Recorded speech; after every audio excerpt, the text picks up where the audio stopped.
నమస్తే welcome to Zee News afternoon bulletin నేను మనీశ్రీ బులెటిన్ల ముందుగా హెడ్లైన్స్ చూద్దాం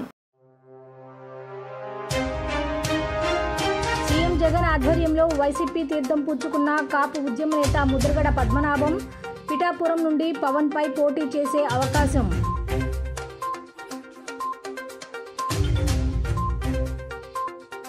ఏపీపీఎస్సీపై టీడీపీ అధినేత చంద్రబాబు నాయుడు విమర్శలు సమర్థుడైన చైర్మన్ లేకపోతే బోర్డు సర్వనాశనం అవుతుందని ఆగ్రహం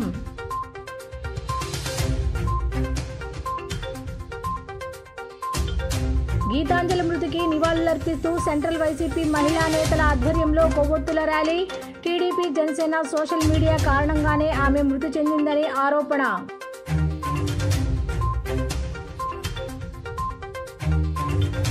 30వ డివిజన్లో పలు అభివృద్ధి కార్యక్రమాలకు శంకుస్థాపనలు ప్రారంభోత్సవాలు నిర్వహించిన ఎమ్మెల్యే మల్లాది విష్ణు అభివృద్ధి అంటే ఏమిటో వైఎస్ఆర్సీపీ ప్రభుత్వం చేతల్లో చేసి చూపించిందని స్పష్టం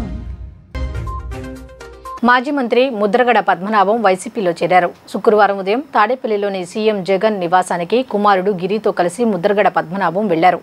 జగన్ వారిద్దరికీ వైసీపీ కండువా కప్పి పార్టీలోకి ఆహ్వానించారు. వీరితో పాటు పలువురు ముద్రగడ వర్గీయులు వైసీపీలో చేరారు. గత కొద్ది రోజులుగా ముద్రగడ వైసీపీలో చేరుతున్నట్లు ప్రచారం జరుగుతూ వచ్చింది. ఈ క్రమంలో వైసీపీ నేతలు ముద్రగడ నివాసానికి వెళ్లి ఆయనతో భేటీ అయ్యారు. వైసీపీలో చేరాలని ఆహ్వానించారు. దీంతో గత 3 రోజుల క్రితం వైసీపీలో చేరుతున్నట్లు ముద్రగడ ప్రకటించారు. ఎలాంటి హంగు ఆర్భాటం లేకుండా ముద్రగడ ఆయన కుమారుడు పలువురు అనుచరులతో కలిసి తాడేపల్లి నివాసానికి వెళ్లి సీఎం జగన్ సమక్షంలో వైసీపీలో చేరారు. ముద్రగడ పద్మనాభం పిఠాపురం నియోజకవర్గం నుంచి పవన్ కళ్యాణ్ పై పోటీ చేస్తారంటూ ప్రచారం జరుగుతోంది. ముద్రగడ లేదా ఆయన కుమారుడు గిరి పవన్ పై వైసీపీ అభ్యర్థిగా బరిలోకి దిగబోతున్నట్లు సమాచారం. అయితే ఈ విషయంపై 2-3 రోజుల్లో క్లారిటీ వచ్చే అవకాశం ఉంది. ప్రస్తుతం పిఠాపురం వైసీపీ నియోజకవర్గం సమన్వయకర్తగా వంగ గీతా విశ్వనాథ్ కొనసాగుతున్నారు.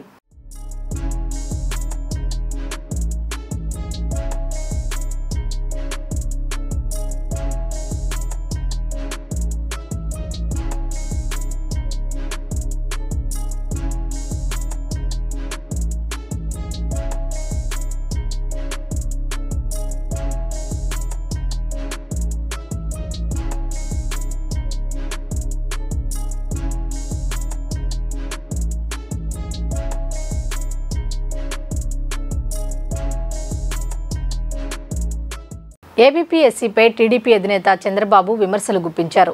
సమర్థుడైన చైర్మన్ లేకపోతే బోర్డు సర్వనాశనం అవుతుంది. తమ హయాంలో నిజాయితీ గల వ్యక్తులను చైర్మన్గా నియమించాం. ఇప్పుడు ఏపీపీఎస్సీ రాజకీయ పునరావాస కేంద్రంగా మారిపోయింది. నిక్కచ్చిగా వ్యవహరించిన ఉదయ్ భాస్కర్ను మెడపెట్టి బయటికి పంపించి జగన్కు అనుకూలంగా వ్యవహరించిన గౌతమ్ సవాంగ్ను నియమించారు అని సిబిఎన్ ఆరోపించారు. రాష్ట్రంలో 5 ఏళ్ల వైఎస్ఆర్సీపీ పాలనలో వ్యవస్థల విధ్వంసానికి ఏపీపీఎస్సీ కూడా బలైందని తెలుగుదేశం పార్టీ అధినేత చంద్రబాబు ధ్వజమెత్తారు. రాజ్యాంగబద్ధ ఏపీ సర్వీస్ కమిషన్ కూడా రాజకీయ లబ్ధికి అక్రమాలకు వేదిక చేసి సీఎం జగన్ రెడ్డి లక్షల మంది నిరుద్యోగుల నోట్లో మట్టి కొట్టారని ఆయన మండిపడ్డారు. ఏపీపీఎస్సీ గ్రూప్ 1 మెయిన్స్ పరీక్షల నిర్వహణ మూల్యాంకనంలో ప్రభుత్వ పెద్దల వైఫల్యాలు కుట్రలకు నిరుద్యోగ యువత బలైందని అన్నారు. గ్రూప్ 1 మెయిన్స్ పరీక్షల నిర్వహణలో మునుపెన్నడూ లేని వివాదాలు ఎందుకు తలెత్తాయని, వాటికి కారణాలు ఏంటో బహిర్గతం చేయాలని డిమాండ్ చేశారు. డిజిటల్ మూల్యాంకనం, మాన్యువల్ మూల్యాంకనం అంటూ మోసపూరిత చర్యలతో రాజకీయ మూల్యాంకనానికి పాల్పడ్డారని చంద్రబాబు ఆగ్రహం వ్యక్తం చేశారు. ఏపీపీఎస్సీ చరిత్రలో ఎన్నడూ లేని స్థాయిలో అక్రమాలకు పాల్పడిన సర్వీస్ కమిషన్ ప్రతిష్టను, విశ్వసనీయతను దెబ్బతీశారని అన్నారు. నిరుద్యోగ జీవితాల్లో నిరుద్యోగులే కాదు, ఇది ఈరోజు ప్రతి ఒక్కరి ఆశ ప్రజాసేవ. కొంతమంది రాజకీయాల ద్వారా పవిత్రమైన వృత్తిని ఎంపిక చేసుకొని సర్వీస్ చేయాలనుకుంటే ఈరోజు ఐటీలో కోట్ల రూపాయలు ఆదాయం వచ్చినా కాదు, నేను ప్రభుత్వ సేవలు అందించాలని గ్రూప్ 1కి గ్రూప్ 2కి ఇవన్నీ వస్తారు, అటు కేంద్రానికి ఇటుగానే. నేను చాలా మందిని చూశాను. వాళ్ళకొక కళ. ఆ కళ ఏంటంటే నేను సర్వీస్ కమిషన్ లో సెలెక్ట్ అయ్యి మెరిట్ లో రాష్ట్ర ప్రజలకు పేదరిక నిర్మూలన చేయడానికి నేను ముందుకు రావాలి అనేది వాళ్ళ ఆలోచన. అలాంటిది మీరు చూస్తే ఈరోజు నాటి చైర్మన్ ఆ రోజు చేసిన వాళ్ళందరినీ, ఎప్పుడు కూడా నేను 45 సంవత్సరాల రాజకీయాల్లో ఉన్నా, చైర్మన్ వేసే వ్యక్తిని రాష్ట్రంలో ఉండే వాళ్ళందరినీ ఎతికి నీతి, నిజాయితీ, సమర్థతకు పెద్దపేటేసి నామినేట్ చేస్తాం. అక్కడ కాంప్రమైజ్ ఉండకూడదు. చైర్మన్ కాంప్రమైజ్ అయితే ఇంక బోర్డు అంతా కూడా సర్వనాశనం అయిపోతుంది. అందుకే మీరు చూస్తే ఆ రోజు ఉదయ భాస్కర్ ఎవడో నాకు తెలియదు, మాకుండే ఏజెన్సీస్ ద్వారా ఇన్ఫర్మేషన్ తెప్పించాం, వడగట్టిన తర్వాత బెస్ట్ క్యాండిడేటు, క్యారెక్టర్ ఉండేవాడు, నీతి నిజాయితీ ఉందని అతన్ని పెట్టాం. మెంబర్స్ కూడా అదే మరి సెలెక్ట్ చేశాం. వీళ్ళు వేసిన మెంబర్స్ని మీరు చూస్తే నెక్స్ట్ గౌతమ్ సవాంగ్ డీజీపీని చేశారు. అప్పటికే టెయింటెడ్ క్యారెక్టర్, ఒకప్పుడు మంచోడుగా ఉండొచ్చు. వీళ్ళు మెడ మీద కత్తి పెట్టి సరెండర్ చేసుకుని అన్ని పనులు, తప్పుడు పనులన్నీ చేపించి ఈ వ్యక్తి దగ్గర, నేను ఇక్కడ పోతా ఉంటే రాజధాని ఏరియాకి నా మీద రాళ్లతో చెప్పులతో దాడి చేస్తే కోపంతో వచ్చి వాళ్ళ నిరసన తెలియజేశారు అని చెప్పినట్టు దుర్మార్గులు. జనసేన 11వ ఆవిర్భావ దినోత్సవం సందర్భంగా నిన్న ఆ పార్టీ విడుదల చేసిన వీడియో వైరల్ అవుతుంది. ఫ్యాను గాలికి కొట్టుకుపోతున్న రాష్ట్ర భవిష్యత్తును తిరిగి గాడిలో పెట్టే బాధ్యతను చేపట్టిన గాజు గ్లాసు అని క్యాప్షన్ పెట్టింది. ఫ్యాన్ గాలికి అభివృద్ధి, పోలవరం, రాజధాని, లా అండ్ ఆర్డర్ కొట్టుకుపోతున్నట్లు పవన్ ఫ్యాన్ ఆపేసి గాజు గ్లాసు ఉంచి వాటిని నియంత్రిస్తున్నట్లు వీడియోలో చూపించారు. ఒక్కసారి అవకాశం ఇవ్వండి, నాన్నగారి కన్నా గొప్ప పరిపాలన తీసుకొచ్చే ప్రతి ప్రయత్నం నేను చేస్తాను అని చెప్పి మీ అందరికీ కూడా హామీ ఇస్తా ఉన్నా.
శివారు ప్రాంతాల్లో మౌలిక సదుపాయాల కల్పనకు పెద్దపీట వేశామని, తాము అధికారంలోకి వచ్చిన తరువాత 30వ డివిజన్లో 26 కోట్ల రూపాయల వ్యయంతో అభివృద్ధి పనులు చేపట్టినట్లు ఎమ్మెల్యే మల్లాది విష్ణు అన్నారు.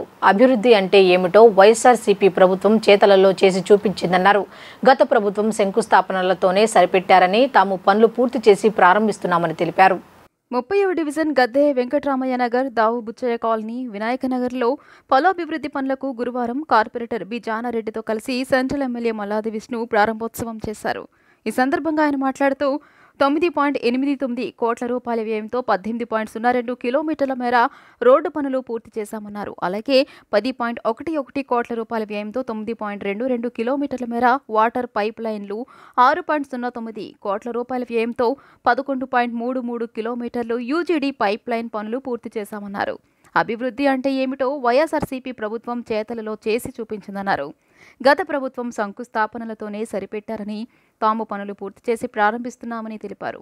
ఎన్నికలలో ఫ్యాను గుర్తుకు ఓట్లేసి వైఎస్ఆర్సీపీ అభ్యర్థులను గెలిపించాలని కోరారు. వైఎస్ఆర్సీపీ నాయకులు Ammula Vivekananda, Marthi Chandramouli, CH Baburao, Durgarao, Venkatareddy, Vinayak Nagar residential welfare association అధ్యక్షులు రవి, డిఈ గురునాథం తదితరులు పాల్గొన్నారు. చాలా సంతోషం. మొత్తం ఈ కాలనీ అంతా కూడా దేవీనగర్ దగ్గర నుంచి, వినాయక నగర్ దగ్గర నుంచి, దావుబుచ్చే కాలనీ, గద్దె వెంకటరామయ్య నగర్, రామకృష్ణాపురం, స్థానిక కార్పొరేటర్ మిత్రుడు జానారెడ్డి గారు, అలాగే వైఎస్ఆర్ కాంగ్రెస్ పార్టీ నాయకులు, వివిధ కాలనీలకు సంబంధించినటువంటి కాలనీ అసోసియేషన్ వాళ్ళందరూ కూడా ఈరోజు ఈ కార్యక్రమంలో పాల్గొనడం జరిగింది. ఇది లేఅవుట్ లేకుండా నాన్ లేఅవుట్ చేసుకుని ఎవరికి వాళ్ళు ఇల్లు కట్టుకున్నటువంటి ఆర్గనైజ్డ్గా కాకుండా అన్ఆర్గనైజ్డ్గా ఈ ప్రాంతం అంతా కూడా ఇళ్ల నిర్మాణం చేపట్టడం జరిగింది. దీన్ని అధిగమించడం కోసం 19 నుంచి 24 వరకు 26 కోట్ల రూపాయలు, రోడ్లు అయితే 18 కిలోమీటర్లు మొత్తం సమూలంగా 18 కిలోమీటర్లు వేయడం జరిగింది. అలాగే వాటర్ సప్లై అయితే 9 కిలోమీటర్లు, అండర్గ్రౌండ్ డ్రైనేజ్ అయితే 11 కిలోమీటర్స్, మొత్తంగా 38.57 కిలోమీటర్స్ 26 కోట్ల రూపాయలతో మొత్తం సమూలంగా సమగ్రంగా ఎవరికి ఎటువంటి ఇబ్బంది లేకుండా ఏదైనా చిన్న చిన్న ఇష్యూస్ ఉంటే అవన్నీ కూడా అటెండ్ అవ్వడం జరుగుతుంది. అలాగే మెయిన్ రోడ్డు కూడా ఈరోజు కొబ్బరికాయ కొట్టం కిలోమీటర్ ఉంది. ఆ కిలోమీటర్ కూడా ఒక 4-5 రోజుల్లో పూర్తిగా చేయడం జరిగింది. 2019 నుంచి 24 వరకు జరిగినటువంటి అభివృద్ధిలో భాగంగా మేము ఈ దావుబూచి కాలనీ, జీవీఆర్ నగరు, అలాగే వినాయక్ నగరు ఈ ప్రాంతాలన్నింటిలో కూడా సుమారుగా ఈ 30వ వార్డుకి మన ఎమ్మెల్యే గారు మల్లా విష్ణు గారి ఆధ్వర్యంలో 26 కోట్ల రూపాయలని ఈ కాలనీ కోసం, ఈ కాలనీ అంటే ఈ వార్డు కోసం రకరకాల యూజీడీకి కానీ, డ్రైనేజీకి కానీ, వాటర్ లైన్స్కి కానీ, బీటీ రోడ్లు కానీ, వాటర్ ట్యాంక్ నిర్మాణానికి కానీ, సంపు నిర్మాణం వీటన్నిటికీ కూడా 26 కోట్ల రూపాయల నిధులను వెచ్చేసి, ఎందుకంటే గతంలో ఏ ప్రభుత్వం కూడా గత ప్రభుత్వం ఏదో 1-2 రోడ్లు వేసేసి మమ్మ అనిపించారు. కానీ ఎమ్మెల్యే గారు గతంలో 2014 9 to 14 మధ్యలో కూడా మన మల్లా విష్ణు గారు చేశారు. ఈ కాలనీ అప్పుడులో సీలింగ్ దాంట్లో ఉన్నదాన్ని రెగ్యులర్ చేయించడంలో కూడా ప్రధాన పాత్ర పోషించారు. మళ్ళీ అదే 2019 నుంచి 24 మధ్యలో కూడా ఎమ్మెల్యే గారే ఆయన పర్సనల్గా తీసుకొని ఈ నిధులన్నింటినీ కూడా కేటాయించి, నేను కార్పొరేటర్గా వచ్చిన తర్వాత కూడా వాటన్నిటిని కూడా ఫాలోఅప్ చేసి ఇంకా పెండింగ్ ఉన్నటువంటి అన్నిటికీ కూడా బీటీ రోడ్లు కానీ వీటన్నిటిని తీసుకొచ్చి అభివృద్ధి చేసి చూపించడమే మా వంతు. ఎందుకంటే జగన్మోహన్ రెడ్డి గారు, వైఎస్ఆర్ కాంగ్రెస్ పార్టీ చెప్పేది ఏంటంటే, నేను చేసిన పని చూసి మీ తర్వాతే నాకు ఓటేయండి అని అడిగినటువంటి ప్రభుత్వం మా వైఎస్ఆర్ కాంగ్రెస్ పార్టీ. దాంట్లో ప్రధాన పాత్ర ఈరోజు ఈ శివారు కాలనీలైనా సరే ఎంత అభివృద్ధి చెందిందంటే అది వైఎస్ఆర్ కాంగ్రెస్ పార్టీ హయాంలోనే, మల్లాది విష్ణు గారి హయాంలో జరిగిందని చెప్పేసి మేము అక్కడ వెనకాడేది లేదు. ఎవరు ఏ నాయకుడు ఏ ప్రచారం చేసినా కానీ అభివృద్ధి చేసి చూపించాం. అలాగే వ్యక్తిగతంగా సచివాలయాన్ని, వాలంటరీ వ్యవస్థను తీసుకొచ్చి ప్రతి ఇంటికి కూడా పరిపాలన అందించినటువంటి ప్రభుత్వం జగన్మోహన్ రెడ్డి గారి ప్రభుత్వమే. ఆంధ్రప్రదేశ్లో పోటీ చేస్తానని ఆర్జీవీ రామ్ గోపాల్ వర్మ సంచలన ప్రకటన చేశారు. ఆ తర్వాతి పోస్టులో దీనిపై తాను సూపర్ సీరియస్గా ఉన్నానని పేర్కొన్నారు. సంచలన సినీ దర్శకుడు రామ్ గోపాల్ వర్మ ట్విట్టర్ వేదికగా ట్విస్ట్లు ఇస్తున్నాడు. ఆకస్మిక నిర్ణయం, నేను పిఠాపురం నుంచి పోటీ చేస్తున్నానని తెలియచేయడానికి సంతోషంగా ఉంది ఆయన ఎక్స్లో రాశారు. కొన్ని గంటల తర్వాత చాలామంది ఎక్స్ యూజర్లు ఈ ప్రకటనపై సందేహం వ్యక్తం చేశారు. అందులో సందేహం లేదంటూ చాలా సీరియస్గా ఉన్నానని చెప్పారు. ఏం పార్టీ నుంచి పోటీ చేస్తారు? అసెంబ్లీ లేదా లోక్సభ ఎన్నికల్లో స్వతంత్ర అభ్యర్థిగా పోటీ చేస్తారా అనే విషయాలపై స్పష్టత ఇవ్వలేదు. తన ట్వీట్లో ఎన్నికలు అనే ప్రస్తావన లేకుండా పోటీ చేస్తానని మాత్రమే ప్రకటించారు. ఇదే క్రమంలో అంతకుముందు జనసేన అధినేత పవన్ కళ్యాణ్ పిఠాపురం నుంచి ఎన్నికల బరిలో నిలుస్తున్నట్టు ప్రకటన చేశారు.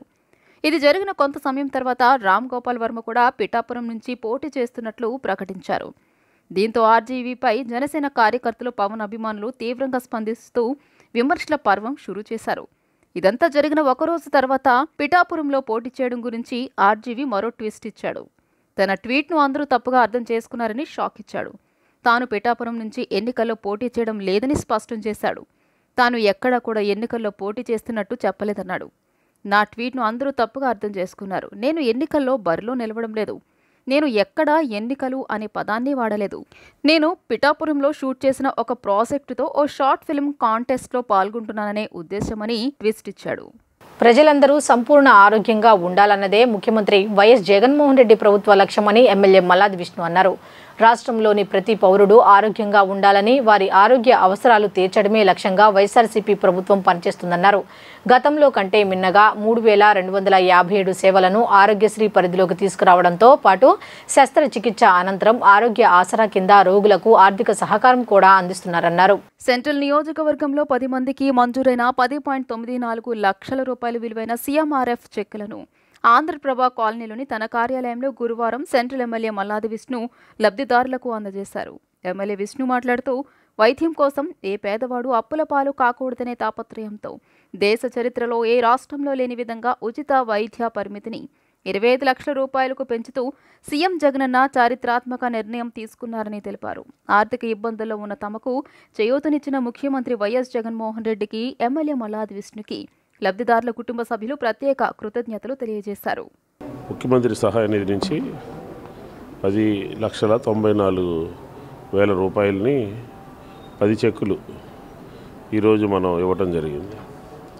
ముఖ్యమంత్రి సహాయ నిధి నుంచి అంటే సీఎం ఆరోగ్యశ్రీలో లేనటువంటివి, ఆరోగ్యశ్రీకి సంబంధించి అందులో ఆ లిస్టులో లేనటువంటివి ఎవరైనా ఆపరేషన్ చేయించుకుంటే అని వాళ్ళకి ముఖ్యమంత్రి సహాయ నిధి నుంచి చెక్కులు ఇవ్వడం జరిగింది. ఇది ఇప్పటి వరకు 10 కోట్ల రూపాయలు, ఒక 980 చెక్కులు ఇవ్వటం జరిగింది. ఎల్ఓసీలు 92 ఎల్ఓసీలు తీపించడం జరిగింది. మొత్తం టోటల్గా 10 కోట్ల రూపాయలని సెంట్రల్ నియోజకవర్గంలో గత 5 సంవత్సరాలుగా ప్రజలకి అందించడం జరిగింది. ఇదేంటంటే ముఖ్యమంత్రి సహాయ నిధి అంటే అభాగ్యులకి, ఇబ్బందుల్లో ఉన్న వాళ్ళకి, ఆర్థికంగా వెసులుబాటు లేనటువంటి వాళ్ళందరినీ కూడా ఇందులో పరిగణలో తీసుకుని చేయడం జరుగుతుంది. కాబట్టి ఆరోగ్యశ్రీలో అందరూ వైద్యం చేయించుకోవాలి. ఆరోగ్యశ్రీ 25 లక్షల రూపాయల వరకు పెంచడం జరిగింది.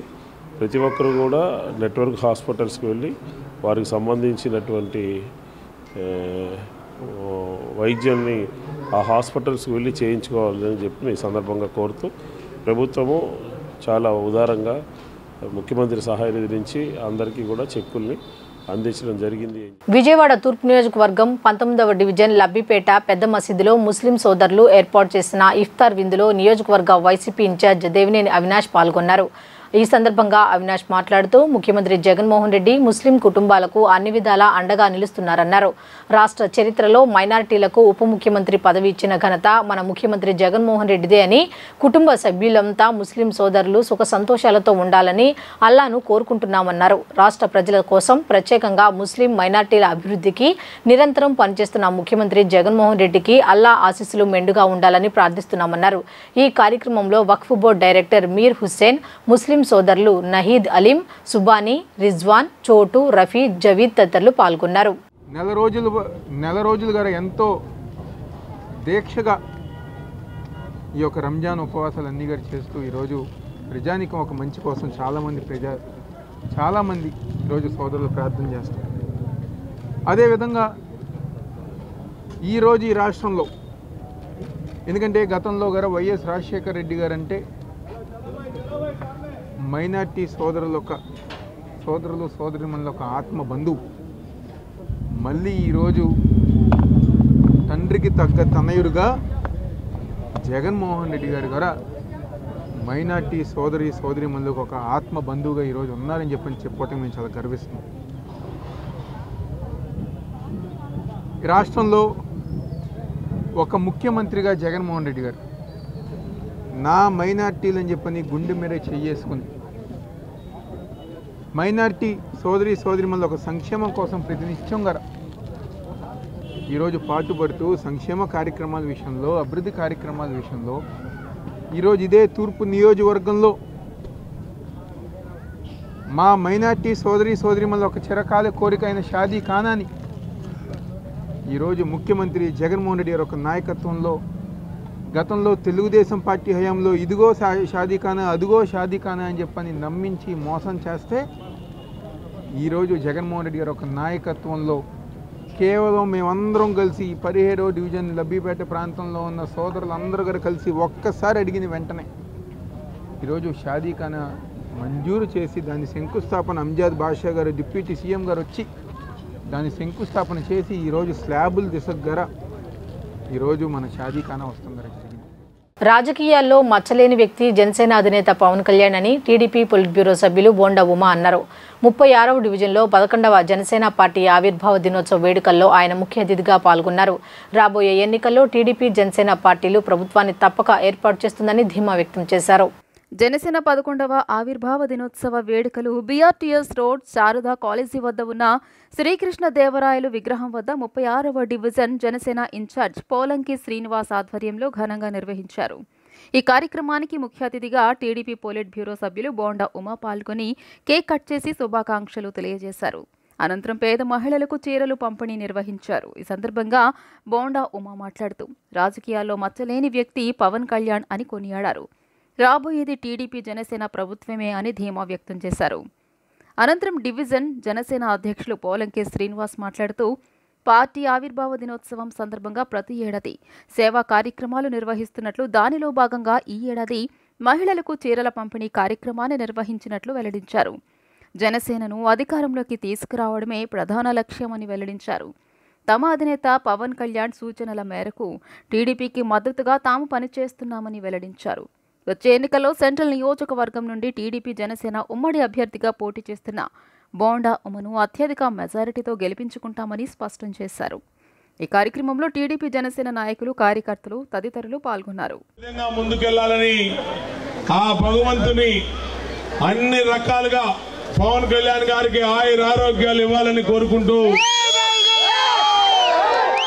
11వ జనసేన పార్టీ 11వ ఆవిర్భావ దినోత్సవం సందర్భంగా మేము కేక్ కటింగు మరియు సేవా కార్యక్రమాలు కొన్ని చేసాం. చీరల పంపిణీ పేదవారికి చేశామండి. ఈ రోజున మా అధినేత పవన్ కళ్యాణ్ గారు ఇచ్చిన పిలుపు మేరకు సేవా కార్యక్రమాలు చేయగలిసాం. మేము ఈరోజు బోండా ఉమా గారు వచ్చి ఈ కార్యక్రమాన్ని జయప్రదం చేసి మమ్మల్ని, మా ప్రజలందరినీ ఉద్దేశించి మాట్లాడి వెళ్ళారు. ఇప్పుడే ఆయన ఆధ్వర్యంలో మా పవన్ కళ్యాణ్ గారు ఏది చెప్తే అది బోండా ఉమా గారికి పనిచేయండి అని చెప్పారు. మేము బోండా ఉమా గారికి పనిచేసి అత్యధిక మెజారిటీతో మేము గెలిపించి విజయవాడ చరిత్రలో ఇప్పటి వరకు కని విని వెరగని రీతిలో మేము ఆయనకి భారీ మెజారిటీతో గెలిపించి జనసేన సత్తా ఏంటో మేము చూపిస్తామండి. ఈ నియోజకవర్గంలో జనసేన 11వ ఆవిర్భావ దినోత్సవం సందర్భంగా 36వ డివిజన్ నందు పోలాకి శ్రీనివాస్, సాసుపల్లి వెంకటరమణ ఆధ్వర్యంలో మరియు డివిజన్ కమిటీ వాళ్ళ ఆధ్వర్యంలో ఈరోజు ఇక్కడ 11వ జనసేన ఆవిర్భావ దినోత్సవ వేడుకలు జరపడం జరిగింది. ఈ కార్యక్రమానికి ముఖ్య అతిథిగా విచ్చేసిన బోండా ఉమామహేశ్వరరావు గారు ఇక్కడున్న యువతని, మహిళల్ని ఉద్దేశించి ఈ భవిష్యత్తులో 2024లో జనసేన, టీడీపీ, బీజేపీ కూటమిలో వచ్చే గెలుపు ఫలాలన్నీ ప్రజలకు ఏమేమి వస్తాయన్నది వివరించారు. ప్రజలు ఉత్కంఠగా ఎదురు చూస్తున్న సమయం, ప్రతి ఒక్కళ్ళు మార్పు కోరుకుంటున్నారు. 2024లో ఖచ్చితంగా ప్రభుత్వాన్ని గద్దెదించి ఈ కూటమి జనసేన, టీడీపీ, బీజేపీ కూటమిని ఖచ్చితంగా గెలిపిస్తామని చెప్పని ఇక్కడున్న ప్రతి ఒక్కళ్ళు కోరుకుంటున్నారు. అలాగే ఈ సందర్భంగా 11వ ఆవిర్భావ దినోత్సవం సందర్భంగా ఇక్కడ సేవా కార్యక్రమాలని నిర్వహించాం. ఇక్కడ వచ్చిన మహిళలకి చీరలు పంపిణీ చేయడం జరిగింది. అలాగే భవిష్యత్తులో అనేక కార్యక్రమాలని జనసేన పార్టీ ఆధ్వర్యంలో ఈ డివిజన్లో మరింత బలోపేతం చేసి, పార్టీని బలోపేతం చేసి 2024లో గెలుపు దిశగా ప్రయాణం చేస్తామని చెప్పి ఈ సందర్భంగా తెలియజేస్తాను. విజయవాడ పశ్చిమ సీటును తెలుగుదేశం పార్టీ, జనసేన, బీజేపీ పొత్తులో భాగంగా ఆర్య వయసులకు కేటాయించాలని బీజేపీ పశ్చిమ కన్వీనర్ పొట్టి శ్రీహరి అన్నారు. బస్టాండ్ సమీపంలో పాతబస్తీకి చెందిన బీజేపీ నాయకులు గురువారం నిర్వహించిన విలేకరుల సమావేశంలో పొట్టి శ్రీహరి మాట్లాడుతూ పశ్చిమంలో ఆర్య వయసులు, జైనులు, బ్రాహ్మణులు కలిపి పెద్ద సంఖ్యలో ఉన్నారన్నారు. తెలుగుదేశం పార్టీ, జనసేన, బీజేపీ పొత్తులో భాగంగా ఆర్య వయసులకు టికెట్ కేటాయిస్తే వైఎస్ఆర్ కాంగ్రెస్ పార్టీ అభ్యర్థిని చిత్తుగా ఓడిస్తారన్నారు. ఈ కార్యక్రమంలో బీజేపీ నాయకులు పీయూష్ దేశాయ్, యువ మోర్చా నాయకులు హరీష్, ప్రజాపోరు కన్వీనర్ శివకుమార్ పాల్గొన్నారు. ఏదైతే ఆంధ్ర రాష్ట్రంలో ఈరోజు ఒక అనిశ్చిత ప్రభుత్వం, అభివృద్ధి నిరోధక ప్రభుత్వం, ప్రజాకంటక ప్రభుత్వం నడుస్తూ ఉందో, అతి త్వరలో ఈ ప్రభుత్వానికి చరమగీతం పాడే ఉద్దేశంతో ప్రజా అభివృద్ధి ఏదైతే ఆగిపోయిందో దాన్ని సమగ్రాభివృద్ధి, దేశం మొత్తం ఒక తాటిపై అభివృద్ధి చెందుతూ ఉంటే ఈ రాష్ట్రం మాత్రం అధోగతి పాలవుతున్న పరిస్థితి మనం రాష్ట్రంలో చూస్తూ ఉన్నాం. కాబట్టి ఈ పరిస్థితుల్ని అధిగమించడానికి భారతీయ జనతా పార్టీ కేవలం ప్రజా అభివృద్ధి కోసమే, ఆంధ్రప్రదేశ్ అభివృద్ధికి కట్టుబడి ఈ పొత్తుని తీసుకోవడం జరిగింది. ఈ పొత్తులో భాగంగా మాకు సీట్లు తక్కువ ఇచ్చినా కూడా భారతీయ జనతా పార్టీ ప్రజా సంక్షేమాన్ని, ప్రజా అభివృద్ధిని ఏదైతే ఆంధ్ర రాష్ట్రం కూడా సమగ్రాభివృద్ధి చెందాలి అనే ఉద్దేశంతో ఈ పొత్తుతో ముందుకెళ్ళడం జరుగుతోంది. దీంట్లో భాగంగా భారతీయ జనతా పార్టీకి పశ్చిమ నియోజకవర్గంలో కనుక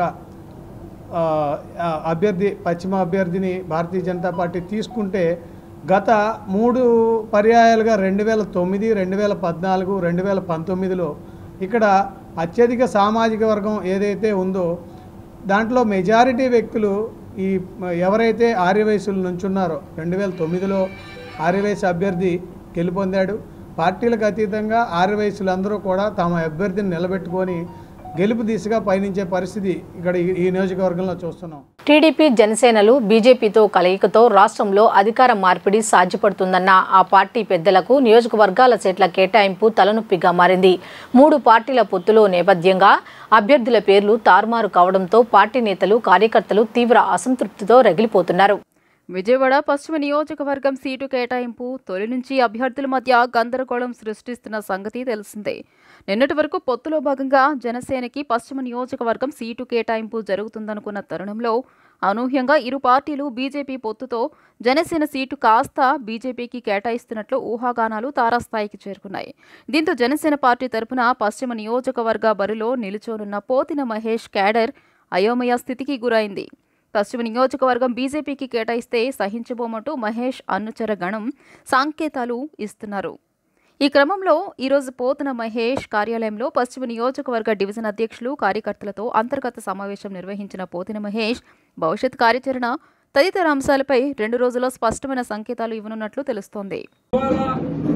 మనం మాట్లాడాల్సింది మన పార్టీ అధ్యక్షులు పవన్ కళ్యాణ్ గారు పిఠాపురంలో పోటీ చేస్తారని ప్రకటించారు. ప్రకటించిన తర్వాత అక్కడ మరి పొత్తులో ఉన్న పార్టీలు నిన్న చాలా బీభత్సం సృష్టించాయి. పవన్ కళ్యాణ్ గారు స్వయంగా మన పార్టీ అధ్యక్షులు పోటీ చేస్తారు దగ్గర తెలుగుదేశం పార్టీ నాయకులు బ్యానర్లు చించి కార్యాలయం తగలబెట్టి నానా దుర్భాషలు ఆడితే తెలుగుదేశం పార్టీ నాయకుల్లో బాధ్యత కలిగిన ఒక్క నాయకులు కూడా బయటకు వచ్చి మాట్లాడారు. పొత్తు ధర్మం ఇలాగైతే ఎలా అని నేను మీతో ఒక మాట పంచుకోవాలి. ఎందుకంటే పవన్ కళ్యాణ్ గారి మీద ఎవ్వరు మాట్లాడినా మనం స్పందించాం. వైసీపీ నాయకులు మాట్లాడినా స్పందించాం, బయట నాయకులు మాట్లాడినా స్పందించాం. పేదింటి మహిళ గీతాంజలి మరణానికి టీడీపీ జనసేన పార్టీలే కారణమని, ఆమె మృతికి కారణమైన వారిని చట్టరీత్యా కఠినంగా శిక్షించాలని డిప్యూటీ మేయర్ అవుతు శ్రీశైలజ డిమాండ్ చేశారు. పేదలకు మంచి చేస్తున్న ప్రభుత్వం గురించి మాట్లాడటమే ఆమె చేసిన తప్ప అని ప్రశ్నించారు. ఆమె కుటుంబానికి అండగా వైసీపీ ఉంటుందని స్పష్టం చేశారు.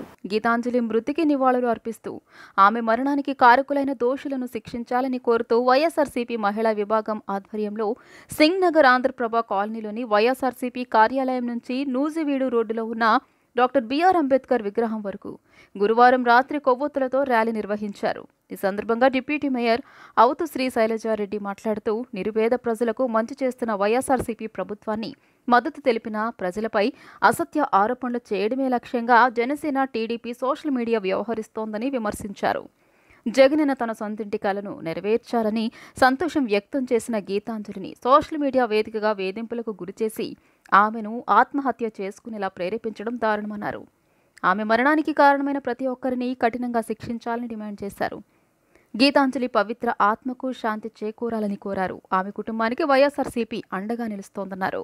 తెనాలిలో జరిగినటువంటి సంఘటనగా గీతాంజలి మరణానికి ఎవరైతే కారణమో వాళ్ళందరినీ కూడా తక్షణమే అరెస్ట్ చేసి శిక్ష విధించాలని మహిళా లోకం మొత్తం కూడా ఏకంగా ముక్త కంఠంతో మాట్లాడుతూ ఉన్నాం. ఎందుకంటే ఈరోజు తెలుగుదేశం గూండాలు నిజంగా ఐటీడీపీ అనేటువంటి దాన్ని చంద్రబాబు నాయుడు పెంచి పోషిస్తూ ఉన్నాడు. దానికి తోడుగా పవన్ కళ్యాణ్ సినిమా స్టార్ అయినప్పటికీ కూడా మనసులో మనోభావాలు ఎలా ఉంటాయో తేల్చుకునేటువంటి వ్యక్తికి ఇప్పుడు రాజకీయాల్లోకి వచ్చాడు. కానీ ఈ రెండు కలిసి పాపం ఆ అమ్మాయిని జగనన్న ఏదైతే ఇళ్ల పట్టా ఇచ్చి సంబరంగా చేసుకునేటువంటి దాన్ని తన ఎఫ్బీలో మరి దాన్ని పోస్ట్ చేసుకుంది. మరి దాన్ని వీళ్ళు వక్రీకరించడం అనేటువంటిది అది చెప్పలేనటువంటి మాటలతో వర్ణనాతీతం అన్నమాట అమ్మాయి బాధ.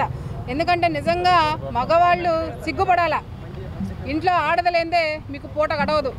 కానీ మహిళా లోకంలో ఉన్నటువంటి ఎవరైతే ఇట్లాంటి మాట్లాడిన వాళ్ళందరినీ కూడా కించపరిచే విధంగా ఈ టీడీపీ అనేటువంటిది జనసేన అనేటువంటిది పెంచి పోషిస్తూ ఉంది. ఎవరైతే అజయ్ సజ్జా అనేటువంటి వెధవ వాడిని నోటికి అదుపు లేదు. గతంలో బొక్కలో వేసి తన్నిలా కూడా వీడికి సిగ్గుశరం లేదు. సిగ్గుశరం ఎందుకు లేదంటే వీడు ఉమ్మేసినా కూడా తుడుచుకుపోయాడు రకం. ఎందుకంటే గతంలో వాడిని బొక్కలో వేసి తన్నినా కూడా నాకు చంద్రబాబు నాయుడు ధైర్యం ఉన్నాడు అనేటువంటి దానిలో అప్పుడు కొంచెం తగ్గినా కూడా మళ్ళీ పిచ్చి మాటలతో పేలాపన పొందుతున్నటువంటి ఎవడైతే అజయ్ సజ్జా ఉన్నాడో వాడిని అరెస్ట్ చేయాలని మేము డిమాండ్ చేస్తా ఉన్నాం. వాహనదారులకు బిగ్ అలర్ట్. దేశవ్యాప్తంగా పెట్రోల్ డీజిల్ ధరలు తగ్గాయి. పెట్రోల్ డీజిల్ ధరలను లీటర్కు ₹2 చొప్పున తగ్గించింది. కొత్త ధరలు శుక్రవారం ఇవాళ ఉదయం 6 గంటల నుంచే అమలులోకి రానున్నట్లు కేంద్ర మంత్రి హర్దీప్ సింగ్ పూరి సోషల్ మీడియాలో వెల్లడించారు. దీంతో వాహనదారులు ఆనందం వ్యక్తం చేస్తున్నారు. మరోవైపు రాజస్థాన్ సర్కార్ పెట్రోల్ డీజిల్పై 2% వ్యాట్ తగ్గించింది. దేశవ్యాప్తంగా తగ్గిన ఇవాళ ఉదయం 6 గంటల నుంచే అమలులోకి రానున్నాయి.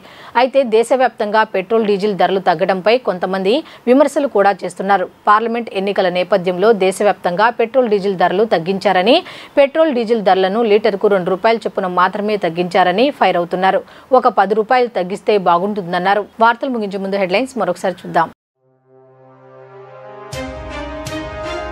సీఎం జగన్ ఆధ్వర్యంలో వైసీపీ తీర్థం పుచ్చుకున్న కాపు ఉద్యమ నేత ముద్రగడ పద్మనాభం పిఠాపురం నుండి పవన్ పై పోటీ చేసే అవకాశం.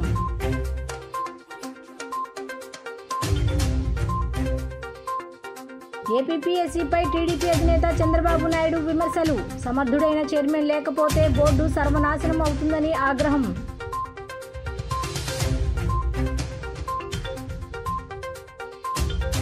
గీతాంజలి మృతికి నివాళులర్పిస్తూ సెంట్రల్ వైసీపీ మహిళా నేతల ఆధ్వర్యంలో కొవ్వొత్తుల rally. TDP Janasena social media కారణంగానే ఆమె మృతి చెందిందని ఆరోపణ.